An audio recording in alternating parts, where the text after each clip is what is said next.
Dos misiles impactan en Kiev durante la visita del secretario general de la ONU, Antonio Guterres. El jefe de Naciones Unidas lamentó que el Consejo de Seguridad haya fracasado en poner fin a la guerra. Con esto comenzamos nuestro informativo. Los saluda Silvia Cabrera en Berlín. Bienvenidos. Vamos con titulares. El secretario general de la ONU, Antonio Guterres, se reunió este jueves en Kiev con el presidente ucraniano Volodymyr Zelensky. Afirmó que la ONU hace todo lo posible para evacuar a los civiles de la planta metalúrgica de Azovstal en Mariupol. El Parlamento alemán votó este jueves una moción de apoyo a Ucrania y pidió al gobierno de Olaf Scholz que entregue más armas pesadas a Kiev para hacer frente a la agresión rusa. Los tres partidos al poder, como los conservadores de la oposición, la defendieron.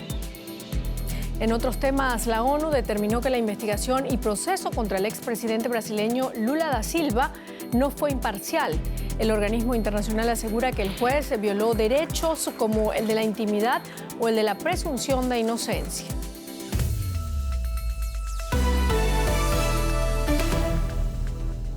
Ucrania calificó de odioso acto de barbarie el bombardeo ruso sobre Kiev en medio de la visita del secretario general de la ONU, Antonio Guterres, a la capital ucraniana. El jefe de la ONU se reunió con el presidente Volodymyr Zelensky y tras el encuentro aseguró que Naciones Unidas está haciendo todo lo posible para evacuar a las personas de la metalúrgica Azovstal en Mariupol.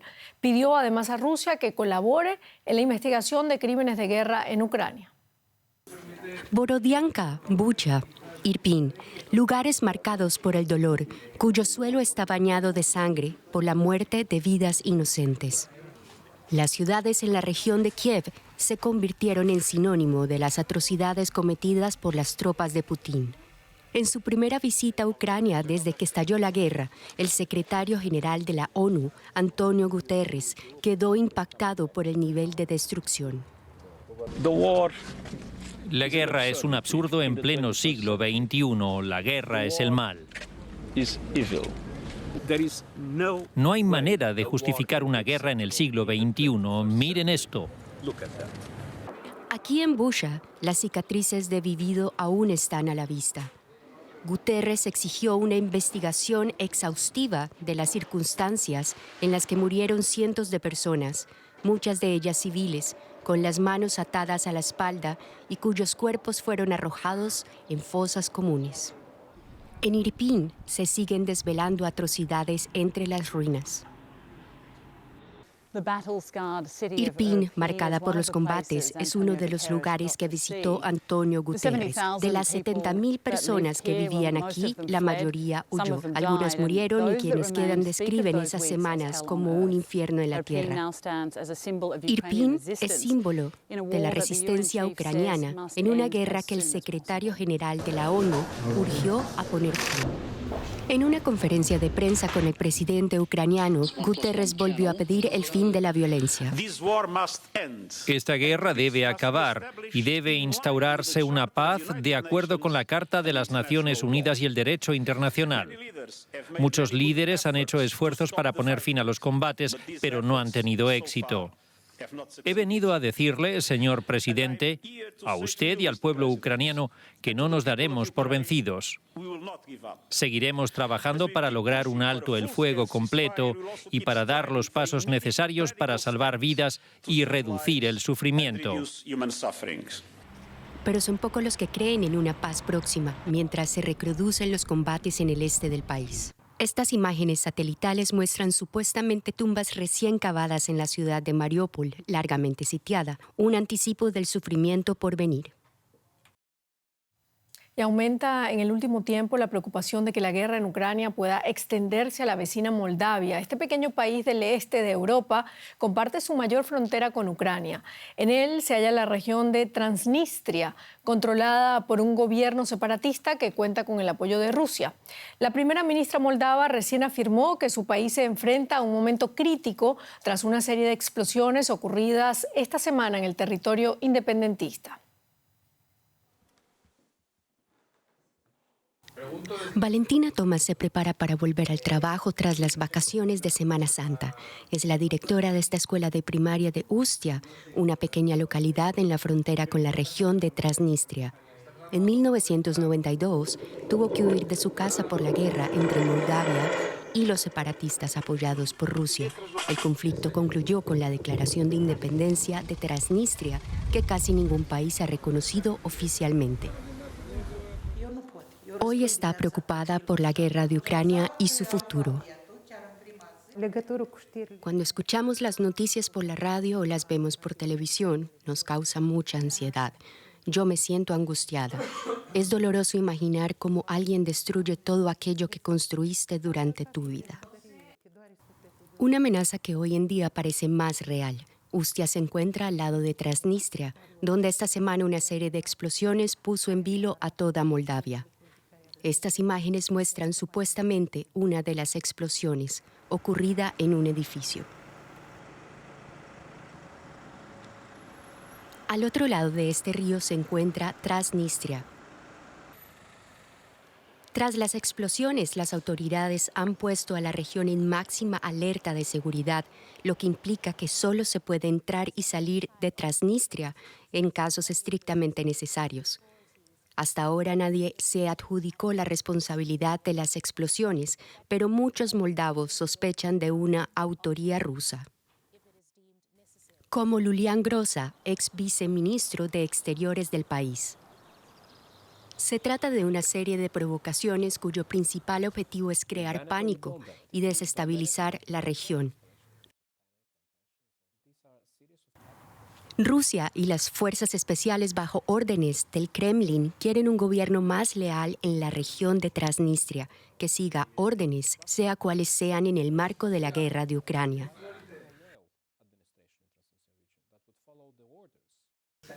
Todavía no está claro si Transnistria se verá también arrastrada a la guerra. Valentina Tomás espera que la región continúe en paz, por el bien de los niños de su escuela.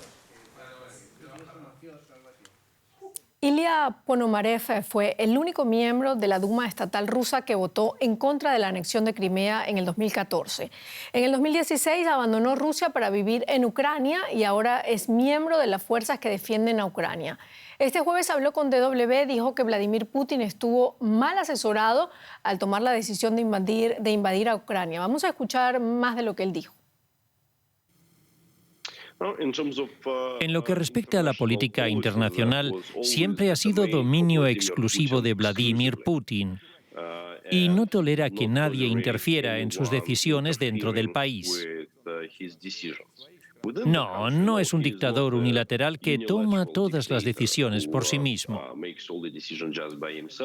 Se deja aconsejar, tiene un grupo de personas, su politburó si se quiere, con el que consulta cuando toma las decisiones principales. Pero obviamente las decisiones estratégicas las toma él.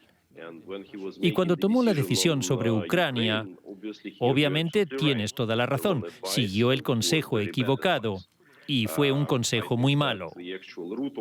Creo que la verdadera raíz del problema es que estuvo tanto tiempo en su refugio durante la pandemia del COVID que perdió mucho contacto con la realidad. No hay que negarlo.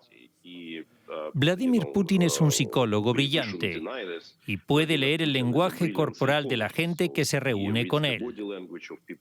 Incluso si están reportando una cosa, él puede leer si le están diciendo la verdad.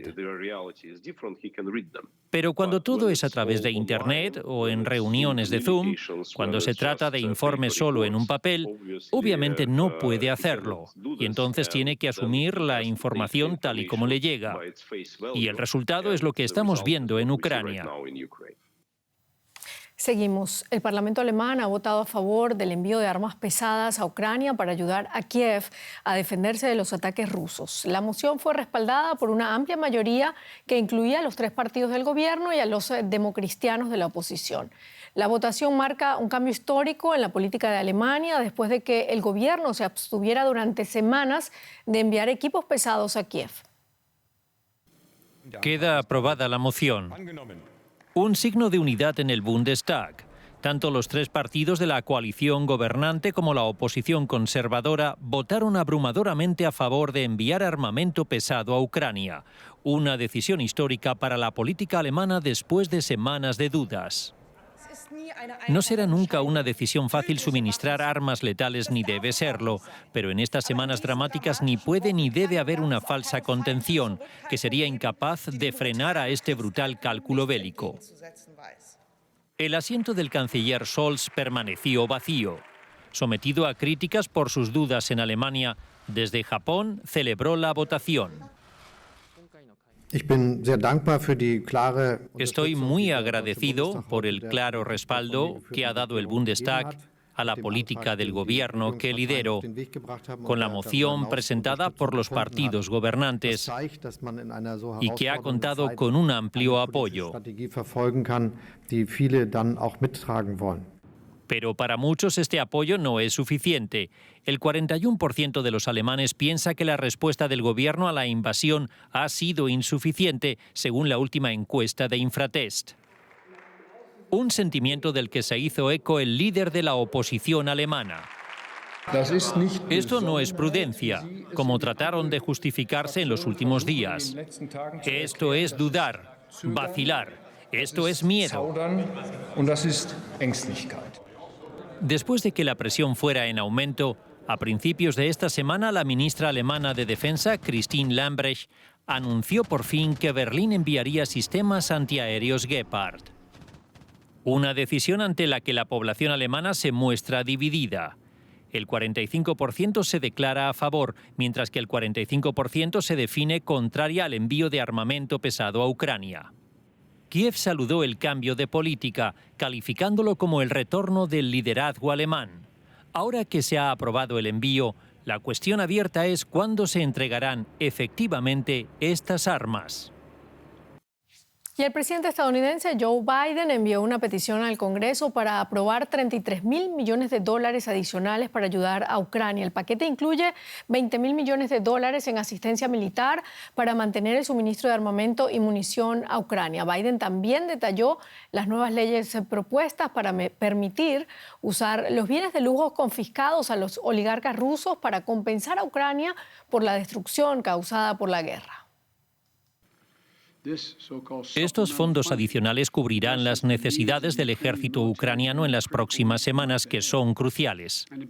Inician la transición a una ayuda a largo plazo en materia de seguridad para que Ucrania pueda defenderse de la agresión rusa.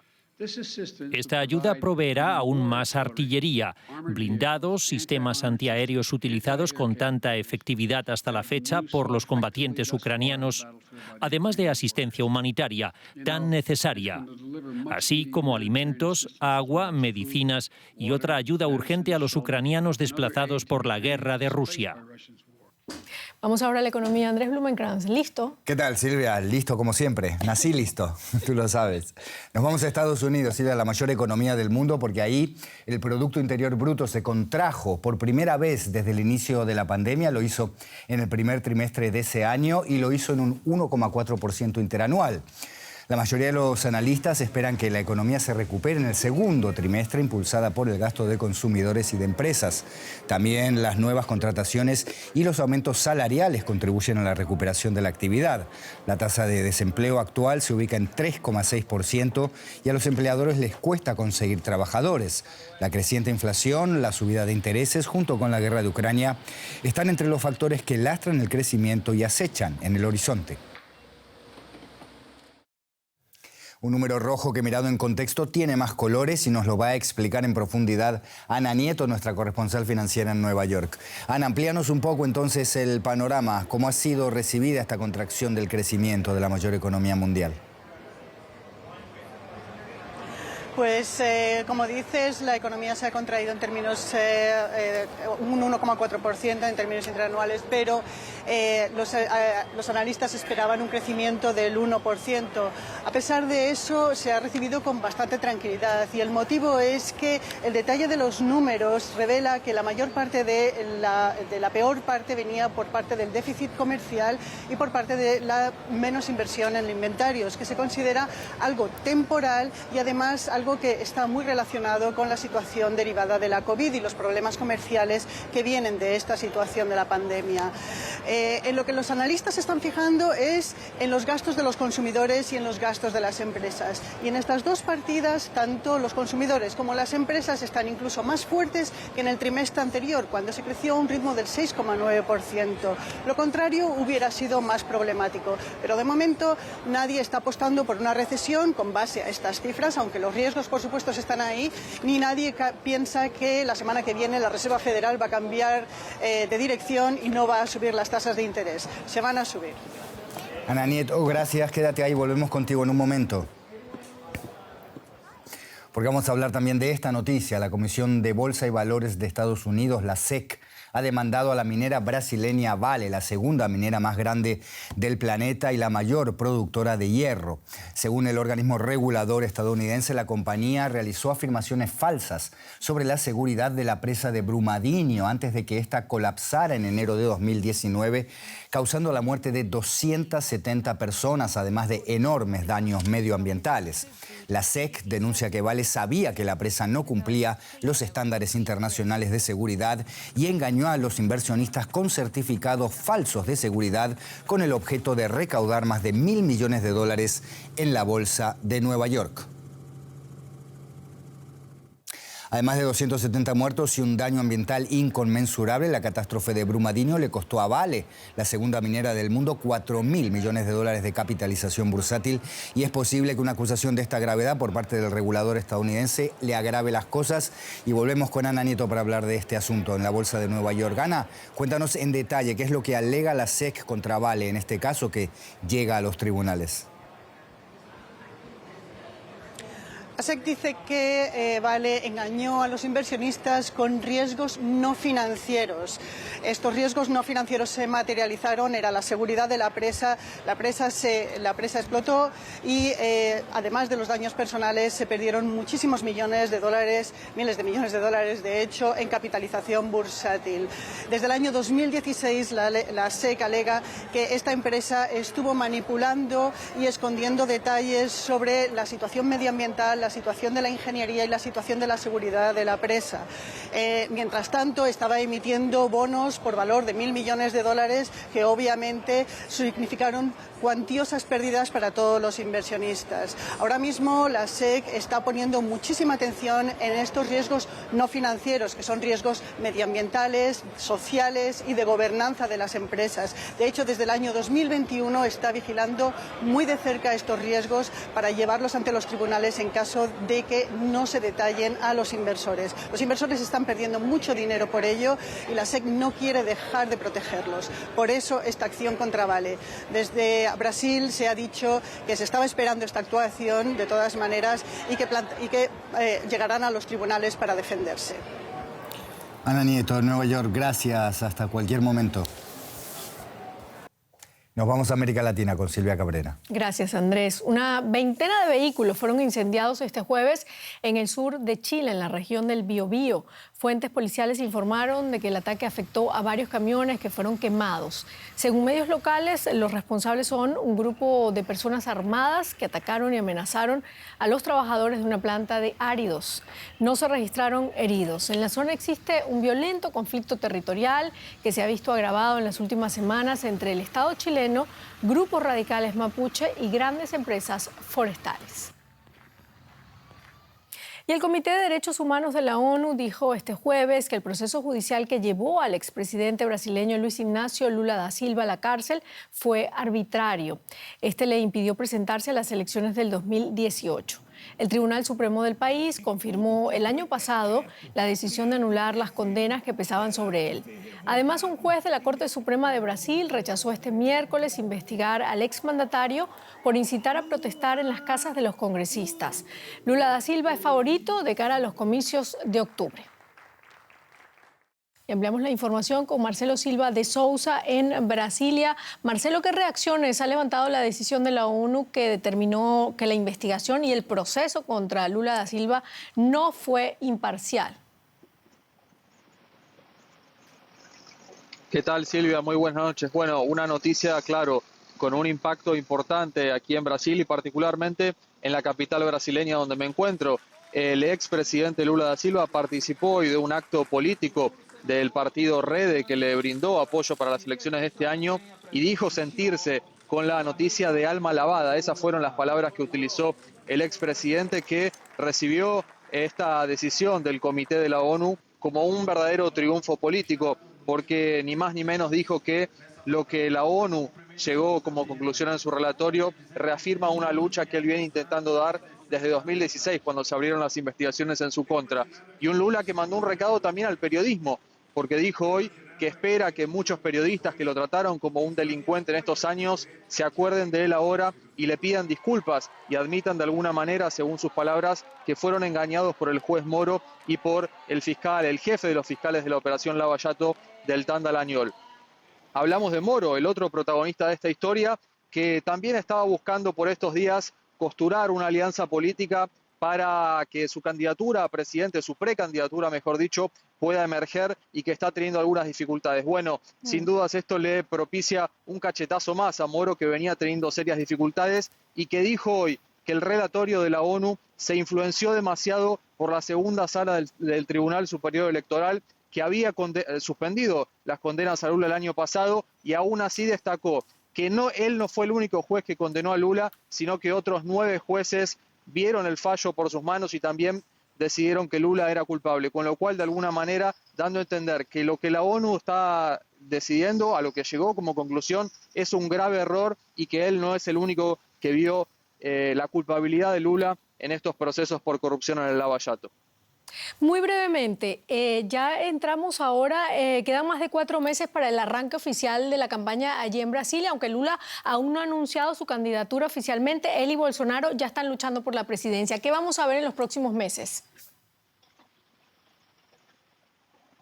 Bueno, Silvia, vamos a ver a un partido de los trabajadores de Lula volviendo a rediscutir 2018, diciendo que la elección en la que ganó Bolsonaro fue una farsa y que Lula en verdad debería ser el presidente, algo que el expresidente Lula dijo hoy en tono de broma. El otro impacto inmediato, seguramente esta decisión va a fortalecer la polarización entre Lula y el presidente Bolsonaro, debilitando aún más a la denominada tercera vía, que lo tenía Moro como una de las principales figuras y que hasta ahora no puede despegar en las encuestas.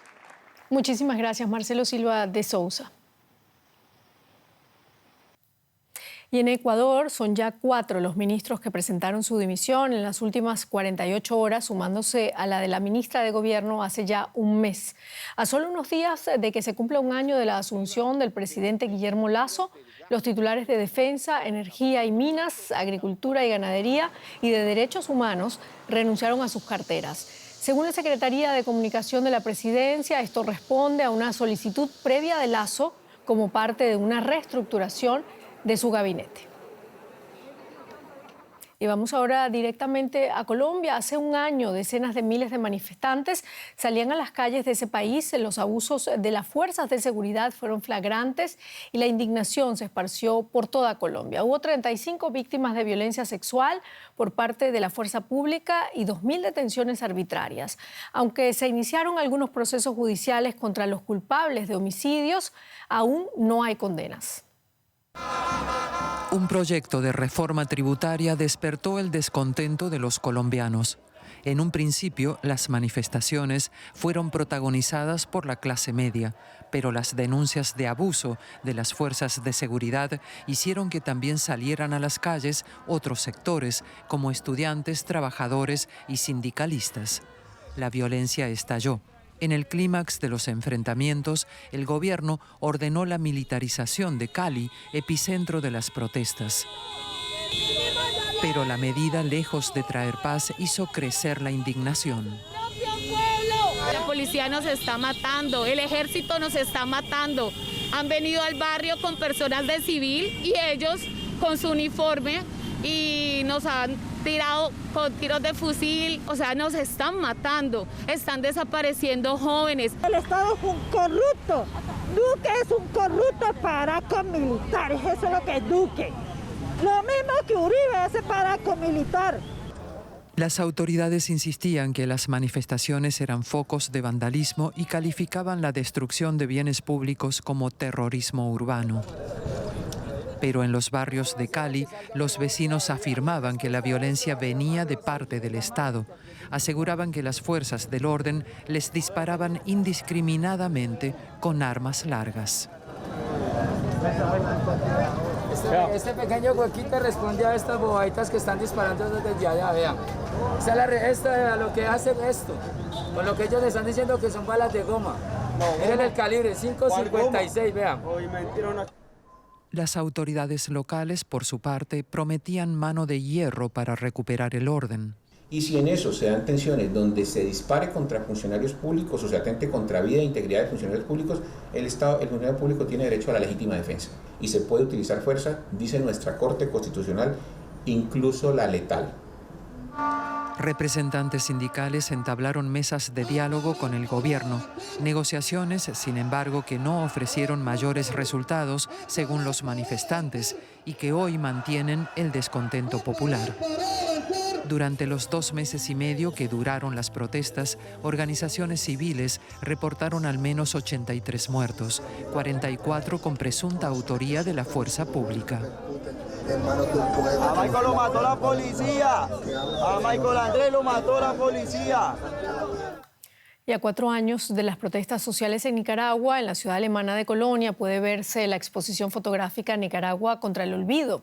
La muestra presenta unos 78 retratos y semblanzas de las personas asesinadas durante aquellas manifestaciones víctimas de la represión policial en el marco de las protestas. La exposición es una iniciativa del Museo de la Memoria contra la Impunidad y de la Asociación Madres de Abril, que reiteran su demanda de justicia para las víctimas asesinadas por el Estado de Nicaragua.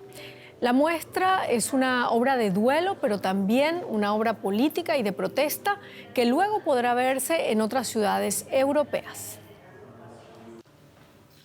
Y vamos a hacer ahora un repaso a otros temas relacionados con la pandemia. Varias ciudades chinas se llevan a cabo intensas campañas de testeo por coronavirus. A Pekín, la capital, se sumaron Guangzhou y Hangzhou, que además de los test para la población, ordenaron restricciones de salida de la ciudad. China admitió varios cientos de muertos en el último brote, sobre todo en Shanghái. Y Taiwán afronta la peor ola de contagios por COVID-19 hasta la fecha. Este jueves se registraron 11.000 nuevas infecciones y 2 fallecidos. Taiwán relajó las restricciones para contener la pandemia después de que más del 99% de las infecciones documentadas fueran leves o asintomáticas. Con esto terminamos. Gracias por habernos acompañado. Hasta luego.